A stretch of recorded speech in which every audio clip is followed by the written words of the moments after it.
তো আমি এখানে প্রথমে যে জিনিসটা আমরা নিজেরা বোঝার চেষ্টা করলাম যে আমরা কি আসলে আরেকটা মিউজিয়াম রিপ্রডিউস করছি নাকি আমরা আসলে একটা স্মারক তৈরি করার চেষ্টা করছি। তখন আমরা রিয়েলাইজ করলাম যে তাহলে জুলাইকে মনে রাখার জন্য অ্যাকচুয়ালি মিউজিয়াম যে কাজটা হচ্ছে পাশাপাশি স্মারকটা আমরা তৈরি করতে পারি কিনা এবং সেটা কীভাবে করলে মানে এইটা আগানো যায় সেটা একজন দুজন করে আমরা গল্প করতে করতে অল্প অল্প করে গল্প করতে করতে আজকে যথেষ্ট মানে বড় একটা সমাধান হয়েছে আমাদের এখানে যে গণ বা একই লক্ষ্য অর্জনের জন্য সংগঠিত যে সমাবেশ সেটাকে যদি আমরা ইন্সপিরেশন হিসেবে নেই এবং জুলাইকে মনে রাখার জন্য কি করা দরকার সেটার উত্তরে যদি আমরা শহীদ মিনার থেকে একটা ইন্সপিরেশন নিই যে একটা আলো জ্বালানোর জায়গা একটা স্মারক হিসাবে ওখানে যে ফুল দেওয়ার জায়গা সেরকম একটা জায়গা থেকে যাতে পরের যে যাত্রী এর পরের যে প্রজন্ম সেই প্রজন্ম যাতে এখান থেকে উত্তরসূরি হিসেবে তাদের নিজের ইন্সপিরেশন তাদের নিজের সংগ্রামের লড়াইটা জারি রাখতে পারেন। সেইখান থেকে আমাদের এই 36শে জুলাই স্মরণ গণমিলনের প্রস্তাবনা।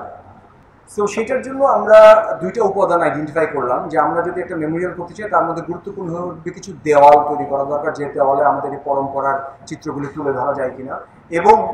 সেই দেওয়ালে আমরা রিসার্চ করতে গিয়ে দেখলাম যে আমাদের সারা বাংলাদেশে বিক্ষিপ্তভাবে এখন প্রচুর দেয়াল ছড়িয়ে আছে। এই যে 1400 মৃত্যু এই 1400 মৃত্যুর মধ্যে শুধুমাত্র ছাত্র একজন আছেন বা একজন অফিস বিয়ারার আছেন তা না, এর মধ্যে একজন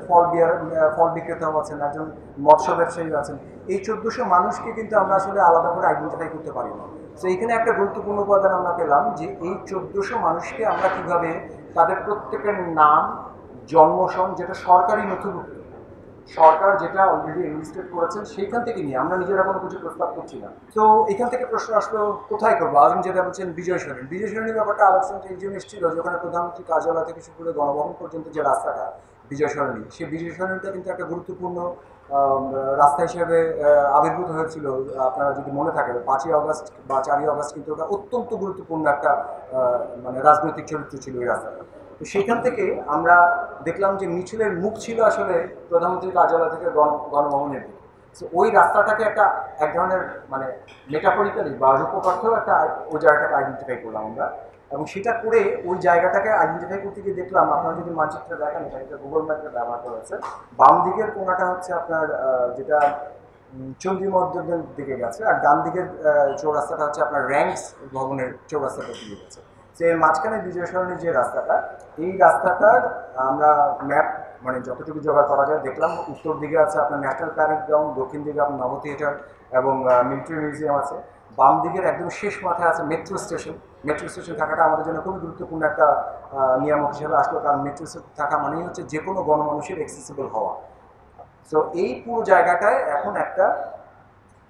ব্যারেন ল্যান্ড একটা পার্কের মতো আইল্যান্ডের মতো আছে যেখানে কিছু গাছ আছে বিক্ষিপ্ত হবে কিছু গাছ আছে। সেই জায়গাটায় আমরা দেখলাম যে এখানে কোনো ওয়াকওয়ে আপনারা লাল যে দাগটা দেখতে পাচ্ছেন এখানে যদি কোনো একটা ওয়াকওয়ে করা যায় এবং ওই শিলালিপির জায়গাগুলো যদি সাদা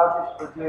একটা ছোটো ছোটো লম্বা রেক্টেঙ্গেল আছে ওখানে যদি সারি সারি শিলালিপি পাওয়া যায় তাহলে এখন যে গাছগুলো আছে যে প্রাণ প্রকৃতি আছে তাকে কোনোভাবে ডিস্টার্ব না করে বরঞ্চ আরও কিছু গাছ লাগিয়ে আরও কিছু জায়গাটাকে মানুষের অ্যাক্সেসিবল করা, এটা কোনো বাউন্ডারির ভিতরে না যে আপনাকে টিকিট কেটে ঢুকতে হবে। আপনি মেট্রো স্টেশন থেকে নেমে এক মাথা থেকে আরেক মাথা হেঁটে চলে যেতে পারবেন, ওখানে পাথরে কিছু নাম লেখা থাকলো এবং পাথরে কিছু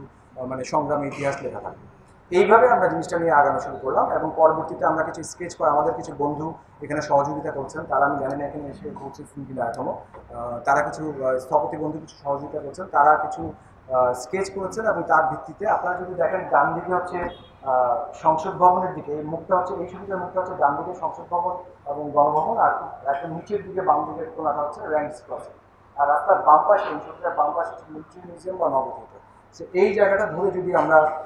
একটা ওয়াকওয়ের মতো করতে পারি আর বাম দিকে যদি শিলালিপিগুলো করতে পারি, ওয়াকওয়ের ডান পাশেই হচ্ছে কিন্তু লিঙ্ক রোডটা যেখান থেকে আমাদের প্রধানমন্ত্রীর কার্যালয়ের সামনে থেকে যে লিঙ্ক রোডটা ঢুকে ওদিকে চিনমূর্তি পুরানো এয়ারপোর্টের পাশ দিয়ে চিনমূর্তির দিকে চলে যায়। খবরের কাগজ নিখাদ, নির্ভীক, নিরপেক্ষ।